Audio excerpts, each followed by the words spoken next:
దాని మధ్య ఒక లిమిటెడ్ ఏరియాలో ఉంటుంది కనెక్షన్. సో ఇది 10 to 15 minutes వరకు ఉంటుంది. స్కూల్స్లో, ఆఫీసెస్లో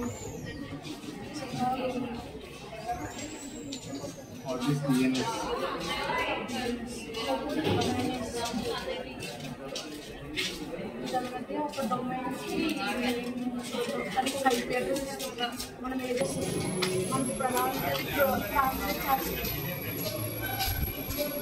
మనం ఇప్పుడు www.facebook.com ఇచ్చినప్పుడు అది ఫేస్బుక్లో కన్వర్ట్ చేసి సర్వర్కి రిక్వెస్ట్ పంపుతుంది. సో అది రెస్పాన్స్ అవుతుంది.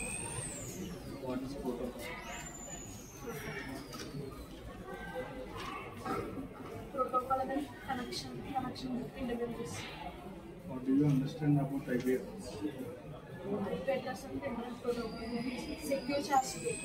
ఒక డివైజెస్ని సెక్యూర్ చేస్తుంది. Explain about TCP. Transmission control protocol. ఇందులో 4 లేయర్స్ ఉంటాయి. ఫస్ట్ హాస్ట్ లేయర్, ఇందులో physical layer, data link layer combine ఉంటుంది.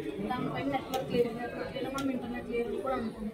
పైన సెర్వర్ లేయర్, దానిపైన అప్లికేషన్ లేయర్, 4 లేయర్స్ ఉంటాయి.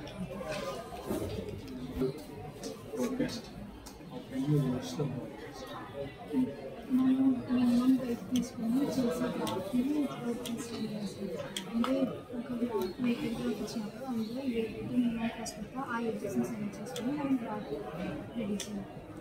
What is the process of network programming? Network programming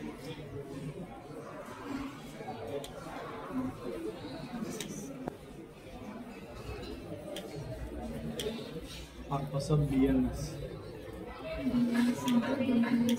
అది translate చేసేసారు. Domain నుంచి సిస్టమ్కి ఒక ఇన్ఫర్మేషన్ అనేది ట్రాన్స్లేట్ చేస్తారు. అంటే మనం ఏదైనా వెబ్సైట్ ఇచ్చినప్పుడు ఆ సిస్టమ్కి అర్థమయ్యే లాంగ్వేజ్లో అది ట్రాన్స్లేట్ చేస్తారు.